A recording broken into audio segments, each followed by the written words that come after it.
कहते मैं उनसे बातें तो नहीं करता लेकिन उनकी बातें लाजवाब करता हूँ। मैं उनसे बातें तो नहीं करता लेकिन उनकी बातें लाजवाब करता हूँ। पैसे से एंकर हूँ यारों, अल्फाजों से इलाज करता हूँ।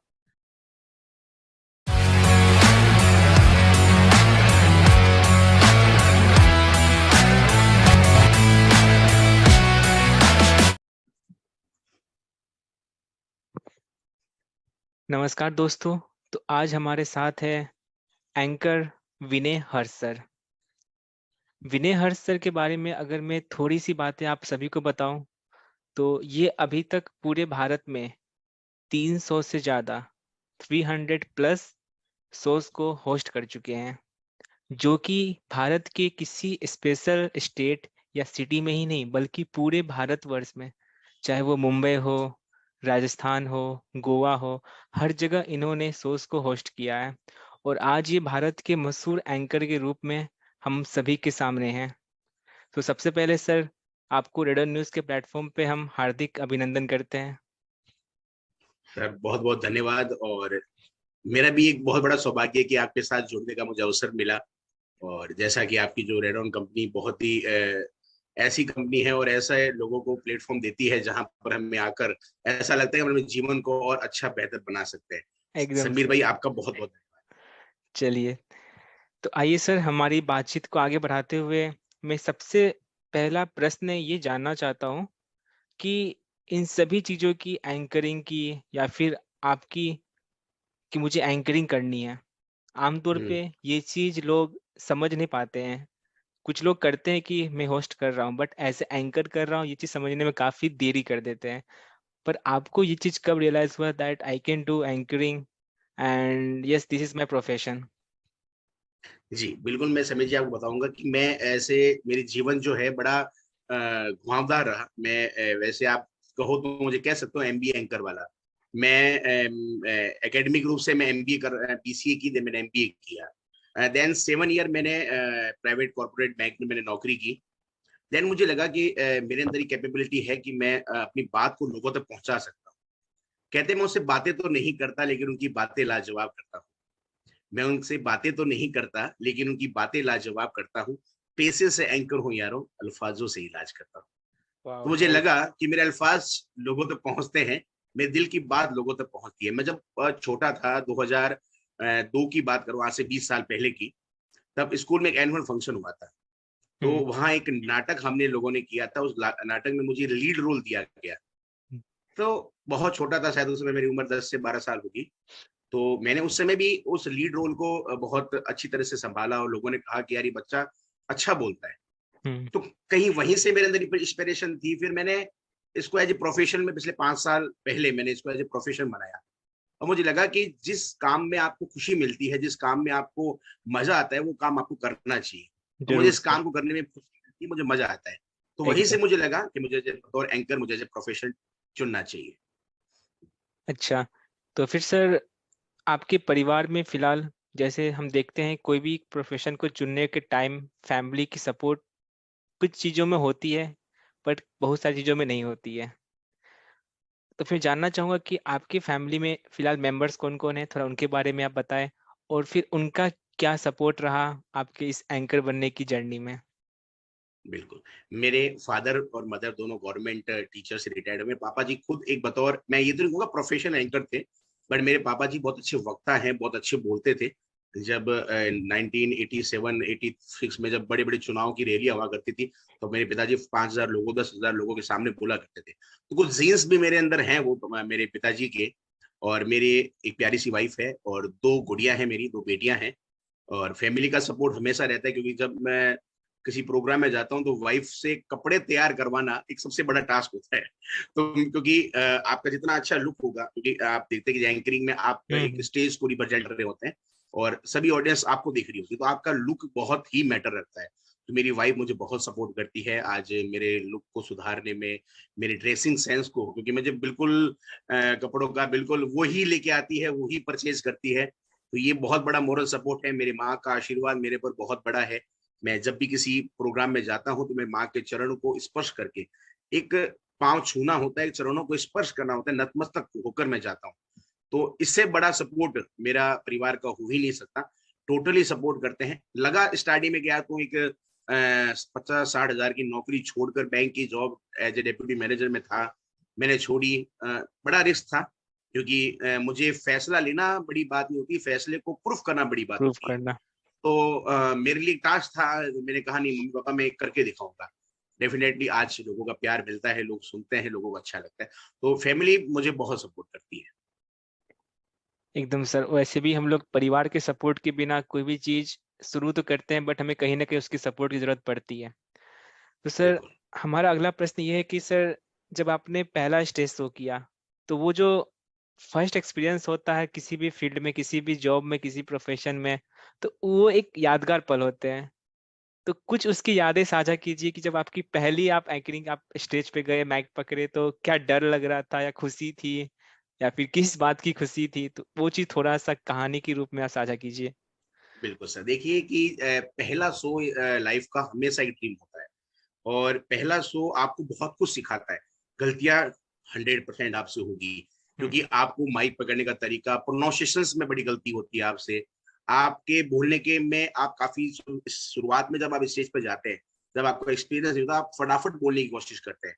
यही कुछ गलतियां थी मेरे, पर एक्साइटमेंट बहुत था। क्योंकि मेरे मन में हमेशा जिद थी, मैं जिस काम में घुस जाता हूँ मेरे मन में ये रहता है कि मैं उसको, जब तक उस लेवल में टॉप तक नहीं जाता, मैं उस चीज को छोड़ता नहीं। तो मेरा पहला शो जो था, मैंने रोटरी के साथ, मैं रोटरी मेंबर भी हूँ, तो मैंने बड़ा एक प्रोग्राम वहां सबसे पहले मैंने हैंडल किया था। तो काफी लोग थे, काफी लोग इन्होंने मुझे अप्रिशिएशन भी दिया, कुछ लोगों ने अपनी गाइडेंस भी दी कि विनय थोड़ा सा शब्दों पे ध्यान दे, थोड़ा सा ठहराव लेके आ। तो काफी सजेशन भी मिले, और उस सजेशन और उस पहले शो की बदौलत आज पहले से कब ये 300 प्लस हो गए, मुझे भी पता नहीं चला। ये तो एक वो ड्रीम्स 300 प्लस शो है, उसके अलावा छोटे मोटे और भी बहुत शो हैं जो मैं शायद काउंटिंग में नहीं बता पा रहा।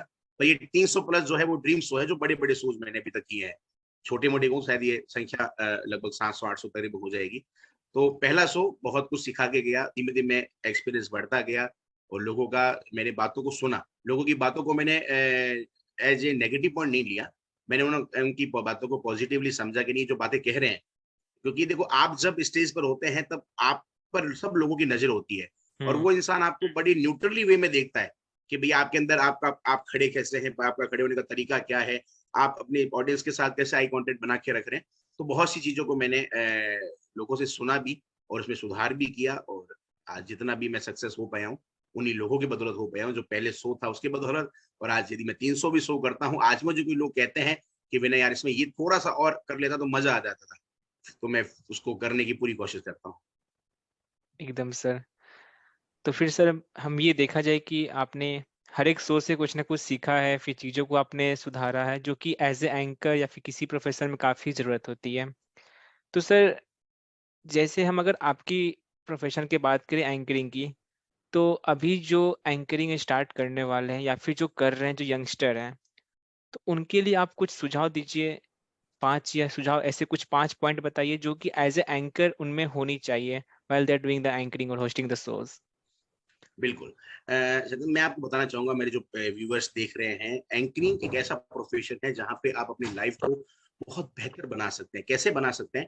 क्योंकि आप एक ऐसे प्रोग्राम के आप मास्टर ऑफ सेरेमनी, आप एंकर को एमओसी भी कहा जाता है, मास्टर ऑफ सेरेमनी। तो एक ऐसा प्रोफेशन है जो आपको ड्रीम्स को पूरा करता है। उसके लिए सबसे पहले आपको एक अच्छा श्रोता होना बहुत जरूरी है। श्रोता मतलब आप अच्छे लोगों को सुने। आज मेरे मोबाइल्स में सब वो लोगों की लिस्ट है। मैं चाहे संदीप माहेश्वरी सर हो, चाहे अपने सोनू शर्मा सर हो, चाहे मनोज मुखर्जी सर हो, मैं सभी उन्हीं ग्रेट लेजेंड लोगों को सुनता हूँ। तो पहली क्वालिटी है कि जब आप एंकर बनना चाहते हैं तो आप अच्छे लोगों को सुने। तो ये मेरा पहला सजेशन उन लोगों के लिए रहेगा जो चाहते हैं एंकरिंग में अपना कैरियर बनाना। दूसरा मैं चाहूंगा कि मेहनत, इसका कोई शॉर्टकट नहीं है। यदि आप शॉर्टकट तरीके से किसी सफलता को पाना चाहते हैं, तो आप निश्चित रूप से, वो क्षणिक सफलता होगी, लॉन्ग टर्म नहीं चलेगी। मेहनत, कई बार हमें लगता है कि मैंने 2-3-5 शो कर लिए, अब मुझे कुछ भी जरूरत नहीं है। नहीं, आपको हर शो में मेहनत करनी पड़ेगी। आप उस प्रोग्राम में जाने से पहले या किसी भी प्रोग्राम करने से पहले आपको सीखना बहुत जरूरी है। तो आप अपनी कड़ी मेहनत और अच्छे लोगों को सुने, यदि आप एंकर बनना चाहते हैं। तीसरी बात मैं ये कहना चाहूंगा, यदि आपको एंकर बनना है तो आपको अच्छे शब्दों का चयन भी होना जरूरी है। हम्म। देखो, आप मल्टीपल लैंग्वेज में करें चाहे ना करें, आप एक हिंदी भाषा को भी चुने। आज हिंदी हमारी राष्ट्रभाषा है, आप उस पर भी कमांड करें, तो लैंग्वेज पे कमांड होना आपकी बहुत जरूरी है। मैं एक ही बात को कई तरीके से कह सकूं, ये जरूरी है, क्योंकि जब हम ऑडियंस में हम जाते हैं, मैं एक ही बात कहता हूँ, चलो हमारे बीच अब हमारे मुख्य अतिथि आने वाले हैं, यदि एक ही बात को मैं 5 बार इसी तरीके से बोलता रहूंगा तो ऑडियंस भी परेशान हो जाएगी। तो आपको थोड़ा दिलचस्प तरीके से अलग अलग शब्दों का इस्तेमाल करना आना चाहिए। और ये कहाँ से आएगा? जब आप अच्छी किताबें पढ़ेंगे, अच्छे लोगों को सुनेंगे, तो आपको अच्छे शब्दों का ज्ञान भी होना जरूरी है यदि आप इस प्रोफेशन को सुनना है तो। इसके अलावा आप अपने लुक पे भी ध्यान दें, अपने पहनावे भी ध्यान दें, आप अपने जो है व्यवहार में भी ध्यान दें। देखिए, कोई भी प्रोफेशन हो, अपना व्यवहार सबसे बेहतर होना चाहिए। मैं ये बतौर एज एंकर और एज ए इंसान मानता हूँ कि आपको 50% काम आपकी मेहनत से मिलता है, 50% काम आपके व्यवहार से मिलता है। आपका बिहेवियर कैसा है, आप लोगों से बात किस तरह से करते हैं, हम लोगों के साथ कम्युनिकेशन किस तरह से करते हैं, क्योंकि बिहेवियर आपके काम को 50% इंक्रीज कर देता है। तो चौथी टिप ये रहेगी कि आपका बिहेवियर अच्छा होना चाहिए। और last but not the least, ये पांचवी बात है जो मैं कहना चाहूंगा, कि आपके अंदर कुछ कर गुजरने का जोश होना चाहिए। जहां जोश ही ठंडा हो गया, क्योंकि देखो, आप जब शो करेंगे आपको नेगेटिव कहने वाले लोग भी मिलेंगे, यार तू नहीं कर सकता, तेरी आवाज बहुत चिल्लाने वाली है। अमिताभ बच्चन के बारे में हम कहानियां सुनते हैं कि वो सबसे पहले उनको रिजेक्ट कर दिया गया था आवाज की वजह से, और आज वो आवाज के सबसे बड़े जादूगर हैं। तो एक कमेंट आपकी जिंदगी को बदल नहीं सकता। आपको कहीं गए या प्रोग्राम में आपको किसी ने कोई नेगेटिव पॉइंट दे दी, तो उसको बात को आप पॉजिटिव सोचें। और ये नहीं कि एक गलती कभी आपकी जिंदगी को खत्म नहीं करती, वो शुरुआत होती है शायद कुछ बेहतर के लिए। तो कई बार लोगों के मन में एंकरिंग बनने का जोश तो आता है, पर वो 1 महीने 1-2 शो के बाद ऐसा ठंडा हो जाता है कि लगता है वो लुप्त से हो गया हो। तो कंसिस्टेंसी बहुत जरूरी है, निरंतरता बहुत जरूरी है। तो जो लोग इस प्रोफेशन को चुनना चाहते हैं, बेहतरीन प्रोफेशन है, आप इन 5 बातों पे विशेष ध्यान दें। अपने सीखने की ललक रखें, अच्छे लोगों को सुने, कॉन्फिडेंस रखें, और कंसिस्टेंसी जरूर रखें। और अपने आप पर भी मेहनत करें, अपने लुक पे मेहनत करें, अपने प्रोनाउंसिएशन पे मेहनत करें, अपने बोलने के तरीके पर मेहनत करें। एकदम सर। यही मेरी तो यहाँ पर सर ने कुछ बातों को सामने रखा है, जैसे कि पर्सनालिटी डेवलपमेंट काफ़ी ज़रूरत है उनके लिए, वोकेबलरी उनकी स्ट्रांग होनी चाहिए, लैंग्वेज पे पकड़ होनी चाहिए, और साथ साथ लोगों को आप कैसे अपने लुक से या फिर अपने बातों से, अपने वैरायटी ऑफ जो आपकी चूज़ वहाँ पर कर रहे हो आप शब्दों का, कैसे आप उनको अपने साथ बांधे रख सकते हो। तो इन सभी चीज़ों को आप अगर करते हो तो आप बेहतरीन एंकर सर के जैसे बन सकते हो। अच्छा सर, मैं जानना चाहूँगा कि आपने जितने जगहों पर अभी एंकरिंग किया है, तो फिर एज़ ए इंडिपेंडेंट एंकर आपको इनवाइट किया जाता है, या फिर आप किसी एसोसिएशन या ऑर्गेनाइजेशन से जुड़े हुए हैं, जहाँ से आपको आपको एक वर्क प्रोफेशनली आपको वहाँ पर भेजा जाता है? देखिए सर, इसमें 2 तरह के काम होते हैं। कुछ आप देखते हैं कि आज के बहुत से इवेंट जो है वो इवेंट कंपनी के थ्रू होते हैं। हुँ, तो कहीं उनके थ्रू भी मुझे प्रोग्राम्स मिलते हैं, और अब थोड़ा-सा जब ईश्वर की कृपा बनने लगी, लोग मुझे जानने लगे, तो हुँ, मुझे पर्सनली भी लोग बुलाते हैं। अभी एक रिसेंटली बहुत मेरा लाइफ चेंजिंग इवेंट हुआ था अलवर में। हुँ, सोनू शर्मा सर के साथ मैंने शो किया था, और अलवर रोटरी क्लब अलवर कोहिनूर, उन्होंने मोटिवेशन सेमिनार रखा था, और उनके साथ मैं प्रोग्राम को होस्ट कर रहा था। जिनको मैं मोबाइल पे या यूट्यूब पर रोज सुनता था, उनके साथ प्रोग्राम होस्ट करना मेरे लिए एक बहुत बड़ा ड्रीम था। तो अब लोग मुझे इंडिविजुअली बुलाते हैं, क्योंकि लोगों को पता है कि इस बंदे में कॉन्फिडेंस है, ये बंदा बहुत अच्छा बेहतरीन कर रहा है। तो देखो, काम की जो खुशबू है वो अपने आप महक जाती है।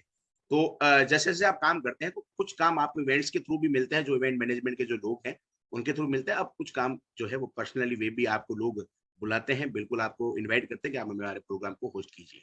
तो दोनों तरह के प्रोग्राम मुझे मिलते हैं। अच्छा सर, यहाँ पर किसी इवेंट ऑर्गेनाइजेशन के अंडर काम करने में क्या किसी प्रकार की चैलेंजेस को फेस करनी पड़ती है? चाहे जैसे हम देखते हैं कि आईटी सेक्टर में कुछ चैलेंजेस होती है, या फिर ना गवर्नमेंट सेक्टर में कुछ चैलेंजेस हैं, तो क्या इन सेक्टर में जो कि इवेंट कंपनी के अंडर काम करते हैं एंकर्स, उनको भी किसी भी तरह की परेशानियों का सहना पड़ता है? जीवन में सर, परेशानियां ना हो तो मजा नहीं है। हाँ। और ऐसा कोई फील्ड नहीं है जहां परेशानियां नहीं होती। जी, अब जी। परेशानियों से आप कैसे गिव अप करके और कैसे बाहर निकलते हैं, वो आप पर डिपेंड करता है। देखिए, लोग जब सफलता के चरम पर आप छोरे होते हैं ना, तब लोग आपको खींचने की कोशिश भी करते हैं, हुँ, पर वहां आपकी स्किल काम आती है, वहां आपका प्रेजेंस ऑफ माइंड अच्छा लगता है। और अब मैं बताता हूँ, आप जो भी न्यू व्यूअर्स जो एंकर बना जाता है, आप किसी से कंपटीशन ना रखें। मेरा कंपटीशन मुझे मेरे अपने आप से है। मैं चाहता हूं मेरा पिछला शो मेरे आज वाले शो से बेहतर हो। मेरा आज वाला शो मेरे कल वाले शो जो होगा वो और बेहतर हो। तो आप हमेशा अपने आप से कंपटीशन रखिए, क्योंकि ये एक फील्ड ऐसा है जहां आप कंपटीशन की भावना से भी आगे बढ़ना चाहेंगे ना, तो लोग आपको नहीं बढ़ने देंगे। आप अपने आप से कंपटीशन में अपने आप से बेहतर करता रहो। आप अपनी वीडियोस बनाइए, अपनी वीडियोस को खुद वापस रीटेक करके चेक करिए कि आपको आपने कहाँ गलतियां की थी या आप यहाँ और क्या सुधार कर सकते थे। तो मानिए बहुत आसान हो जाएगा। देखो चैलेंजेस हर जगह है, चैलेंजेस दुनिया के हर, आप घर में भी बैठे हैं ना तो भी चैलेंजेस है। वाइफ चैलेंज कर दी कि आप, क्योंकि क्या बात है आप दिन भर से घर से बाहर नहीं निकले, ये भी एक चैलेंज है। तो चैलेंज तो हर फील्ड में है। आप जी इससे जी। कैसे रिकवर हो पाते हैं ये आपके लिए जो है आपकी स्किल पर डेवलप करता है। और आप बड़ी कूल माइंडेड से काम करिए, कंपटीशन किसी से ना रखिए। ये फील्ड ऐसा है, आपकी खुद की पर्सनैलिटी पे, आपकी खुद के वर्क पर डिपेंड करता है, आपकी ऑनेस्टी पे डिपेंड करता है, आपके बिहेव पर डिपेंड करता है। तो आप कंपटीशन अपने आप से रखिए। अच्छा सर, जैसे कि आप बाकी एंकरों से कहीं ना कहीं बेहतर हो, क्योंकि लोग आपको कुछ ज्यादा प्यार दे रहे हैं। प्यार सबको मिलता है, पर कुछ को कुछ ज्यादा मिलता है। तो आपको आपको जो लोगों से प्यार मिल रहा है, या फिर आपको जितने सारे इवेंट में हर जगह आपको ना as a host, as a anchor बुलाया जा रहा है, तो फिर आपने अपने अंदर ऐसी कौन सी बदलाव की जो कि आपको बाकियों से बेहतर बना दिए? जी देखिए, बदलाव की जो मैंने पहले ही आपको बातें बताई, जो 5 बातें मैंने बताई, मैंने सबसे जी जी। पहले अपने आप में ही इम्प्लीमेंट करने की कोशिश की। मैं अच्छे लोगों को सुनता हूँ, अच्छे लोगों की संगत में रहता हूँ, क्योंकि आपकी जैसी संगति होगी वैसे ही आपका व्यवहार होगा। तो हम्म। मैं उन ऐसे ही लोगों के साथ रहता हूँ, ऐसे लोगों को सुनता हूँ जो अच्छे विचार वाले हों, पॉजिटिव सोच वाले हों। देखो, जी। एक गिलास आधी भरी है और एक गिलास आधी खाली है। हम्म। ये आधी खाली नेगेटिव सोच है, आधी भरी पॉजिटिव सोच है। हम्म। तो आप जैसे जैसे लोगों के साथ रहते हैं, पॉजिटिव थिंकिंग लोगों के साथ रहते हैं, तो आपका कॉन्फिडेंस वैसे ही बिल्डअप होता रहता है। तो मैं इन ऐसे लोगों के साथ रहता हूँ, और मैं जो दिन भर की जो अपनी गतिविधियां हैं उनमें ऐसे लोगों को ही सुनता हूँ, जिससे आपके व्यवहार में बहुत ज्यादा चेंजेस आते हैं। क्योंकि देखिए, आप जैसा देखते हैं, जैसा आप लोगों के साथ रहते हैं, आप डेफिनेटली आपका उसके ऊपर प्रभाव पड़ता है। लोग कहते हैं नहीं पड़ता, मैं कह रहा हूँ 100% पड़ता है। आप हम्म। भले मन में ना सोचे कि मेरे पर कोई असर नहीं पड़ने वाला, मैं कोई नशा करने वाले लोग है, मैं उसके साथ रहता हूँ, मैं नहीं करूंगा, वो कर रहे हैं मैं नहीं करूंगा, पर आप पर कहीं ना कहीं उसका 1% भी इफेक्ट पड़े, वो पड़ेगा। तो आप, मैंने यही किया, अपने अंदर बदलाव पहले से शुरू से ही था, बट अब और बेहतर करने के लिए मैं अच्छे लोगों के साथ कॉन्टेक्ट में रहता हूँ, अच्छे लोगों के साथ सुनता हूँ, उनकी अच्छी चीजों को सुनता हूँ। और कभी भी आप ये मत सोचें, ईगो मत लाएं कि यार मेरे से छोटा मुझे कुछ नहीं सिखा सकता। आपको छोटा बच्चा भी बहुत बहुत गहरी बात कह जाता है। तो आप हम्म। बिल्कुल अपने क्योंकि देखो किसी भी प्रोफेशन में यदि आपको ईगो आ जाता है ना, तो आपका वहां खत्म होने का 100% चांस बढ़ जाता है। ईगो बिल्कुल आप छोड़ के आए, ईगो आप एकदम हटा के आए, यदि आपके अंदर थोड़ा बहुत भी है। ठहराव लाए जिंदगी में और थोड़ा सा संयम लाए। यही मैंने प्रयास किया, मैंने ठहराव लाया, संयम रखा, सीखने की ललक रखी, जोश रखा, और ड्रीम्स देखे, और ड्रीम्स को पूरा करने के लिए अपनी पूरी कोशिश। देखो, ड्रीम्स देखने के बाद उसको पूरा करना बहुत जरूरी है। और फिर मैंने आपको बताया था कि मैं 7 साल जो हम्म। बैंकिंग जॉब में मैं 50-60 हजार की नौकरी छोड़ के आया था। देखो, डिसीजन लेना बड़ी बात नहीं होती, डिसीजन को सही प्रूफ करना बड़ी बात होती है। तो शायद वही मेरे लिए बड़ा इंस्पिरेशन था कि यार मैं आज 50-60 हजार की नौकरी छोड़ के आया हूँ, और अब मैं एकदम जीरो पे आ चुका हूँ। राइट नाउ मैं भाई प्रोफेशनल एंकर नहीं था, मैं हम्म। एंकर था, मैं प्रोफेशनल एंकर नहीं था। तो मुझे जीरो से स्टार्ट करना था, जहां मैं एकदम से 50-60 हजार मंथली योर अकाउंट क्रेडिट, ये मैसेज आता था 31 तारीख को या 30 तारीख को, वो आने बंद हो गए। तो मेरे लिए ये एक चैलेंज था कि मुझे इस डिसीजन को लेने के बाद उसको सही प्रूफ भी करना है। तो हम्म। शायद मेरे अंदर वो एक आग थी जो मुझे इसको सफल बनने में मुझे सार्थक या मील का पत्थर साबित हुई, कि मैंने इस चैलेंज को अपने आप को स्वीकार किया। जी सर, यहाँ पर सर ने बहुत अच्छी बात कही कि चैलेंजेस को उन्होंने एक्सेप्ट किया और फिर उस पे इन्होंने वर्क किया, जो कि इनको बेटर बनने में हेल्प किए। अच्छा सर, एज ए होस्ट, अगर आप ना, आपको कैसा इन्वायरमेंट पसंद है जब आप होस्ट कर रहे हो? तो कैसे ऑडियंस पसंद है जो आपसे इंटरेक्ट लगातार करे? क्योंकि हम देखते हैं कई सारे शोज में कि ऑडियंस उतना इंटरेक्ट नहीं कर पाती है, तो फिर होस्ट का जो एक अंदर में खुद ही उन्हें ऐसा लगता है कि शायद हो सकता है मैं इनसे इंटरेक्ट नहीं कर पा रहा, इसलिए मुझसे नहीं कर पा रहे हैं, कहीं ना कुछ चूक हो रही है हमसे। तो फिर आपको कैसे ऑडियंस पसंद है? और ऑडियंस को साथ में एक होता है कि देखते हैं दोनों आपस में लगते हैं कि हाँ, हम दोनों का कनेक्शन हो रहा है, तो वैसा एनवायरनमेंट कब क्रिएट होता है? देखिए सर, सारे प्रोग्राम लगभग अलग अलग कैटेगरीज के होते हैं। आप वेडिंग्स इवेंट कर रहे होते हैं, वहाँ एक अलग माहौल होता है, एक अलग जोश होता है फैमिली के अंदर। जी। आप कोई प्राइज डिस्ट्रीब्यूशन सेरेमनी में हैं तो वहाँ एक अलग होता है। पर ऑडियंस को अपना बनाना एक यही तो एंकर का काम है। आप एंकर को कनेक्ट नहीं कर पा रहे हैं तो ये कहीं न कहीं कमी एंकर की है कि आप कनेक्ट क्यों नहीं कर पा रहे? हम हुँ, ऑडियंस पे दोष नहीं डाल सकते। हम ये नहीं कह सकते कि यार ऑडियंस मेरे साथ इन्वॉल्व नहीं हो रही है या ऑडियंस बहुत ठंडी है या माहौल नहीं बन रहा है। ये आप पे डिपेंड करता है आप कैसे माहौल बनाते हैं और अपने शब्दों के माध्यम से किस प्रकार उन्हें स्तब्ध कर देते हैं। ये आप पर डिपेंड करता है। देखिए मैं एक छोटा-सा आपको उदाहरण बताना चाहूँगा कि मैं एक प्रोग्राम में था जहाँ पे एक ब्राइडल ग्रूम का लेडी संगीत प्रोग्राम था। वहाँ पे ग्रूम के माता नहीं थे तो मैंने एक माँ पे ऊपर उनकी कविता सुनाई। मैं आपको बताना चाहूँगा लिटरली 15 मिनट तक शो रुक गया, वो सभी रोने लग गए। वो हुँ, इतनी मार्मिक कविता थी माँ के ऊपर। तो ये आप पे डिपेंड करता है माहौल कैसे बनाना चाहते हैं। देखो एंकर पे डिपेंड करता है को ऑडियंस तो सब जगह एक जैसी होती है। आप उन्हें कैसे तरह से अब आपको लग रहा है कि यूथ वाली ऑडियंस है, तो आप प्यार भरी शायरियों के साथ उनको मोटिवेट कर सकते हैं। आपको हुँ, डिसेंट ऑडियंस जहाँ एक उम्र दराज की ऑडियंस दिख रही है, वहाँ ऐसी बातें जो उनको दिल को लगे आप या उनको दिल को अच्छा लगे, ऐसी बातें कह के उनको मोटिवेट कर सकते हैं। तो देखो ऑडियंस के हिसाब से, माहौल के हिसाब से आप अपने शब्द तो अभी तो मैंने कहा शब्दों का ज्ञान होना बहुत ज़रूरी है। हुँ, अभी मैं एक ही वे में चलूँगा, मुझे सिर्फ मौज-मस्ती वाली एंकरिंग आती है, तो मैं फिर उन एज वाले लोगों को नहीं छू पाऊँगा, जो 50 से प्लस वाले हैं। हुँ, या मुझे सिर्फ अच्छी सीरियस बातें करना आती, मस्ती मज़ाक नहीं आता, तो आप कहीं यूथ को पीछे भूल जाओगे। तो यही तो है शब्दों का चयन, कि आपके पास शब्द अच्छे होने चाहिए, ऑडियंस अपने आप आपके साथ झूम उठेगी या आपको अपना बना लेगी और अपने आप तालियाँ बजवाएगी।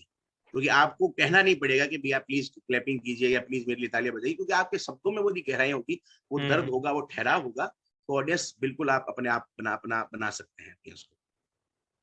जी सर। सर आपके करियर जैसे अभी आप कितने सालों से इस चीज़ को कंटिन्यू किए हो एंकरिंग को?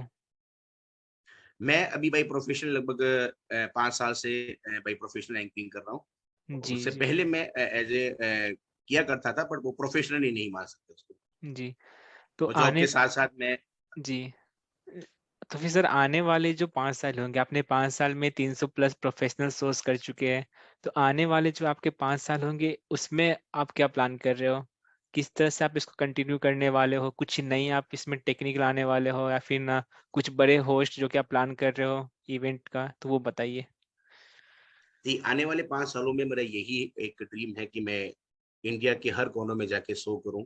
और मुझे पता है ये बात कहने में बहुत आसान है, मैंने कह दिया पर उसको करना मेरे लिए एक बड़ा चैलेंज है और बिल्कुल मैं इसके लिए पूरा डेडिकेटेड हूँ और सीखने की कोशिश कर रहा हूँ और अच्छे लोगों को सुन रहा हूँ, अच्छे लोगों की बातों को कैप्चर कर रहा हूँ।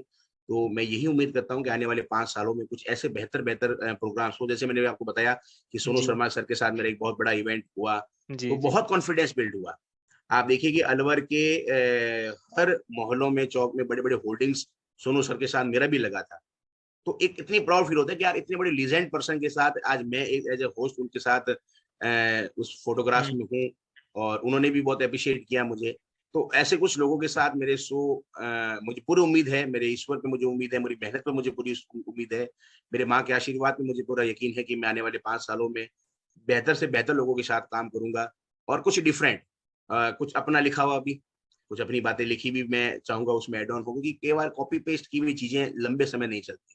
जी। कई एंकर्स क्या करते हैं कि स्क्रिप्ट को भी रट लेते हैं। मैं पर्टिकुलर किसी एंकर का बुराई नहीं कर रहा हूँ, मैं माफ़ी हुँ, चाहूँगा किसी को हर्ट ना हो। कई जैसे कॉपी पेस्ट जो आपको गूगल्स पे, यूट्यूब्स पे स्क्रिप्ट मिल जाती है, आप उन्हीं को ही कॉपी पेस्ट कर देते हैं। तो फिर वो लॉन्ग परसेप्शन में आप ऑडियंस पर इफ़ेक्ट नहीं डाल पाएँगे क्योंकि देखो हर दिन नया चाहिए। आप ऑडियंस एक परिवार में जाके किसी प्रोग्राम को लेडी संगीत को होस्ट करते हैं और नेक्स्ट उसी परिवार के प्रोग्राम में आप सेम शेरो शायरियों को या सेम तरीके की बातों को आप कहते हैं तो वो लोगों को बोरिंग लगने लगता है। क्या यार ये तो पिछली बार भी वही बात कह गया जो आज कह गया। फिर नई बात क्या थी? तो ये है कि आपको निरंतर प्रैक्टिस मुझे भी करनी है और मेरे आने वाले जो भी यूथ हैं एंकर्स हैं उनको भी कहूँगा कि प्लीज़ गूगल्स पे लिखी गई चीज़ों को पढ़ें, देखें पर हूबहू कॉपी पेस्ट ना करें। अपना कुछ नया डालें, अपनी तरफ से कुछ लिखने की कोशिश करें, अपने तरीके से कुछ चीज़ों को बनाने की कोशिश करें। यूट्यूब एक तरीका है, ये गूगल एक तरीका है आपको मार्गदर्शन देने का, हुँ, पर वो कॉपी पेस्ट का तरीका नहीं है क्योंकि आप कॉपी पेस्ट करके लंबे समय तक नहीं चल पाएँगे, ये मैं दावा कर सकता हूँ। जब हुँ। तक आप अपना खुद बेहतर नहीं डालेंगे। तो यही मेरा कुछ है कि मैं और बेहतर तरीके से कुछ लोगों को अच्छा दे पाऊं जो उन्होंने शायद ना सुना हो, शायद मेरे मुंह से पहली बार सुने, शायद मेरी खुद की लिखी हुई कोई चीज सुने, तो उनको अच्छा लगे। यही मेरे आने वाली 5 साल की प्लानिंग है, और ईश्वर ने साथ दिया तो 5 क्यों 10 15 20 जितने साल में चल पाऊंगा, आप लोगों की दुआओं से, ऑडियंस की दुआओं से, तो बेहतर होगा। जी सर। और सर, अभी जैसे हम देख रहे हैं कि जो भी किसी प्रोफेशन में कुछ अच्छा करते हैं, वो साथ साथ कुछ अपने साथ और भी लोगों को तैयार करते हैं, जो कि एज उनका स्टूडेंट कहिए या फिर उनके फॉलोअर्स कहिए, तो उनको वो रेडी करते हैं अपने अपने गाइडेंस में। तो क्या आपने भी ऐसा कोई एज अ मीडियम कोई कोर्सेज कह सकते हैं, या फिर ना ऑफलाइन में आप किसी को गाइड कर रहे हो कि एंकरिंग मेरे साथ करने के लिए, जो आपके साथ कल को होने वाले टाइम में मे बी आपके साथ वो भी स्टेज शेयर कर सके, तो ऐसा कुछ है? जी जी जी जी, बिल्कुल है। अभी समर कैंप्स हुए थे छुट्टियों में, जी। तो मैंने लगभग 4 से 5 स्कूलों में जाके लगभग 7 डे का समर कैंप होता है, तो वहाँ मैंने एंकरिंग का मतलब कैंप्स मैंने लिए बच्चों को, और बच्चों में बहुत उत्साह था, बच्चों ने मेरे साथ सीखा भी। बट मुझे कहीं दुख यही होता है कि वो मैंने जो कहा ना, कंसिस्टेंसी बहुत जरूरी है। मैं उन्हें हमेशा ये कहता, देखो बेटा, मैं 7 दिन तुम्हें जो कहूंगा बहुत कम समय है। सात हम्म। दिन में एंकर बनना, लोग 7 साल भी कम पढ़ते हैं। जी। ठीक है, उनमें वो जोश रहता है, बच्चे सीखते भी हैं, पर कहते हैं कि वो उम्र का पड़ाव है, लोगों का मन चंचल होता है, वो कंसिस्टेंसी नहीं रख पाते। हम्म। सीख रहे हैं, आज भी कई बच्चे मेरे साथ सीख रहे हैं, और मैं थोड़ा मोटिवेशन टाइप के भी सेमिनार लेता हूँ। अभी एक रिवोल्यूशन यहाँ इंस्टीट्यूट था, तो वहां भी मैंने एक सेमिनार दिया था अभी मोटिवेशन का। तो है, काफी बच्चे जो है वो सीखने की तैयारी में है, क्योंकि हम कहते हैं ना, आज हम एक क्लास में 50 लोगों को, बच्चों को बता रहे हैं, तो जरूरी नहीं 50 की 50 एंकर बने। तो कुछ लोग उभर के सामने आ रहे हैं, तो मैं पूरा कोशिश कर रहा हूँ कि वो आने वाली यूथ जो है वो इसमें आगे आए, और मैं प्रयासरत हूँ, समर कैंप के माध्यम से भी ले रहा हूँ, और जिन्हें मेरी जरूरत होती है मैं उनको बिल्कुल अपनी तरफ नंबर भी देता हूँ, उन्हें कहता हूँ मेरा यूट्यूब चैनल भी है, आप उसको भी वहां से भी वीडियोस देखें, कुछ मोटिवेशन वीडियो भी उसमें है, मेरे एंकरिंग के वीडियो भी उसमें है, तो मैं उनको अपना लिंक भी देता हूँ, इंस्टाग्राम आईडी भी देता हूँ। और मैं अपने ये भी कहता हूँ, आपको जब भी मेरी जरूरत हो तो मैं बिल्कुल, विनय हर्ष आपके लिए 24x7 अवेलेबल है। एकदम सर। और सर, मैं जानना चाहूँगा कि एक नॉर्मल जो एंकरिंग कर रहे हैं, तो क्या एंकरिंग करके क्या आप फैमिली को सपोर्ट कर पाते हो, जो कि फाइनेंशियली देखा जाए? क्योंकि आज आज के टाइम में मैं देखता हूँ कि ऐसे कुछ प्रोफेशंस है जो आदमी एज ए रिस्क लेते हैं। जैसे आपने अपना जॉब को ड्रॉप किया, 60,000 पर मंथ को आपने ड्रॉप किया, जो कि आसान नहीं होता है। फिर क्या एज ए एंकरिंग आप एक अच्छे लेवल पे हो, so that you are like financially कोई आपको प्रॉब्लम नहीं है, बट जो अभी स्टार्ट किए हैं, तो क्या उनके लिए अभी कुछ स्कोप इंडिया में कि आप एंकरिंग में फाइनेंशियली इस स्टेज पे जाकर के आप कर सकोगे कि मैं, हाँ, यहाँ पर मैं अब डिपेंडेंट नहीं हूँ, इंडिपेंडेंट हूँ? बिल्कुल, एंकरिंग एक बड़ा प्रोफेशन है। मैं आज भी कहना चाहता हूँ कि आप जी। यदि बेहतर हैं तो लोग आपको वो देना देंगे जो आप एक्सपेक्टेशन से भी ज्यादा होगा। जी। पर ये है कि आपके अंदर एक अच्छा स्किल होना चाहिए। देखिए, लाइव आज विराट कोहली की जो इमेज है मार्केट में, हम्म। क्रिकेट को लेकर, आज क्रिकेट बहुत से लोग खेल रहे हैं, कुछ सफल होते हैं, कुछ नहीं होते। नहीं होते। वो डिपेंड जी। करता है आपकी कंसिस्टेंसी, आपकी मेहनत, आपका जुनून, आपके जोश पर। हर फील्ड ऐसा ही है। एंकरिंग जी। में एक ऐसा ही फील्ड है कि आप अपनी मेहनत यदि अच्छे तरीके से करेंगे, तो आपको वो आपका समय की कीमत, मैं ये नहीं कहूंगा कि आपकी एंकरिंग कीमत, आपके समय की कीमत आपको समय की मिलेगी। कीमत। तो आप सीख रहे हैं। मैंने हम्म। यही कहा कि आप कुछ हटके लोगों को देंगे तो ये बहुत बढ़िया प्रोफेशन है। क्योंकि देखिए, इसमें प्रोफेशन में आपको इज्जत मिलती है। हम्म। देखो, पैसा तो है ही, पैसा डेफिनेटली है, क्योंकि आज कोई भी काम विदाउट आर्थिक युग है, तो बिना पैसे के तो संभव ही नहीं है। जी। आपको फेम मिलता है, आपको चेहरा मिलता है, आपको लोग पसंद करते हैं, आपके साथ लोग फोटो खिंचाना चाहते हैं, आपके साथ लोग बात करना पसंद करते हैं कि यार, ये बंदा जब एक पूरे स्टेज को हैंडल कर सकता है, तो लोग आपके साथ खुद आके आपसे मिलते हैं। तो वो सबसे बड़ी इनकम है। आज मैं कई प्रोग्राम को होस्ट करता हूँ, जब प्रोग्राम खत्म होता है तो मुझे बहुत सारे कुछ अच्छे कमेंट्स भी मिलते हैं, अरे सर बहुत अच्छा आपने किया, आपने बहुत बेहतर किया। तो वो जो कीमत है ना, वो शायद उस पैसों से भी बहुत बड़ी है। और इस प्रोफेशन में बिल्कुल पैसा है, आप ये बिल्कुल ना सोचें कि पैसा हर फील्ड में है। बट आप कैसे बेहतर तरीके से उसको कर सकते हैं, वो आप पे डिपेंड करेगा। आप यदि सिर्फ इसको एज ए शौक के हिसाब से कर रहे हैं, तो वो आपको सिर्फ शौक ही देगा। आप इसको अपनी हम्म। लाइफ बना रहे हैं, आपको जीवन के साथ जी रहे हैं, तो ये आपको अपनी लाइफ के साथ जीने का मौका भी देगा। ये डिपेंड करता है कि आप इसको किस तरह से लेते हैं। एकदम सर। सर, इस बातचीत तो काफ़ी सारी है, और लेकिन समय का एक लिमिटेशन है, तो हम लोग उसके अंदर चीज़ों को जितना हमने सीखा, जो कि हो सकता है कि भारत में अभी तक कोई एंकर इतना खुल के बात नहीं किया होगा अपने एंकर की प्रोफ़ेशन के बारे में, कि आखिर कहाँ से शुरुआत होती है, क्या-क्या इसकी रियलिटी है, सभी चीज़ों के बारे में हम लोगों ने बातें की। सर, आपकी तरफ से अंत में कोई छोटा-सा सोशल मैसेज जो कि बिगिनर्स है या फिर आपके ऑडियंस है, उनके लिए? बिल्कुल सर, मेरे बिगिनर्स हैं, मैं एक ही उनको साथ कहना चाहूँगा एक बात, जो दिल से मैं हमेशा अपने सेमिनार में भी कहता हूँ, अपने स्पीक में भी कहता हूँ कि अपने परिवार और अपने माता-पिता का सम्मान ज़रूर करें।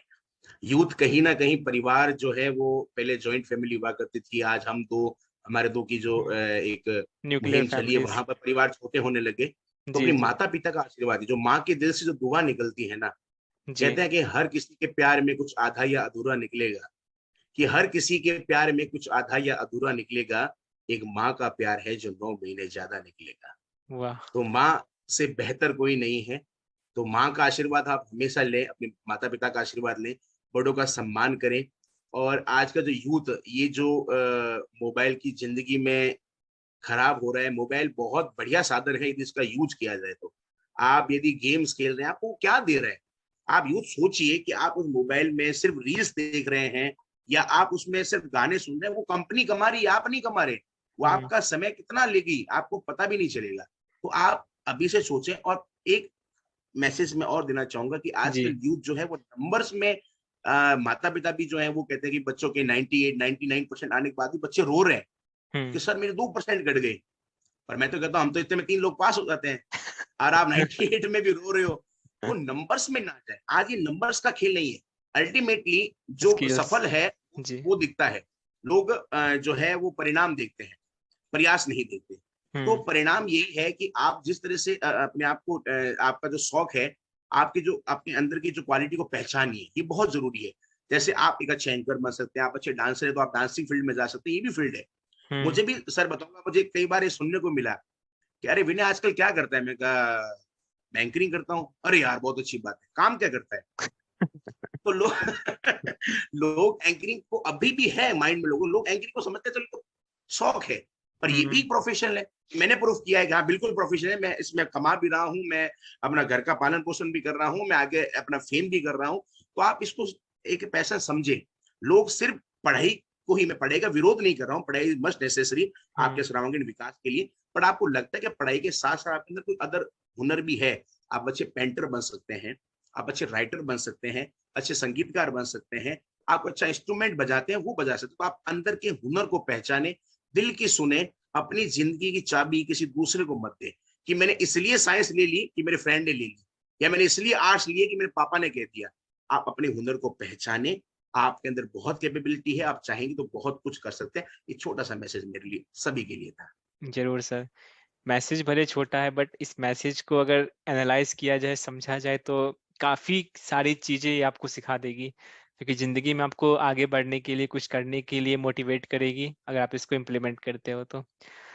बातें करके और सभी प्रश्नों का आपने जो उत्तर दिया, सुन कर के सच कहता हूँ, जैसे मैं भी इसी एंकरिंग के फ़ील्ड में भी काम कर रहा हूँ, एज़ अ होस्ट काम करता हूँ, इंटरव्यूज़ वगैरह लेता हूँ, तो काफ़ी कुछ मैंने भी आपसे कुछ सीखा है, कैसे मैं अपने खुद को बेहतर कर सकूँ।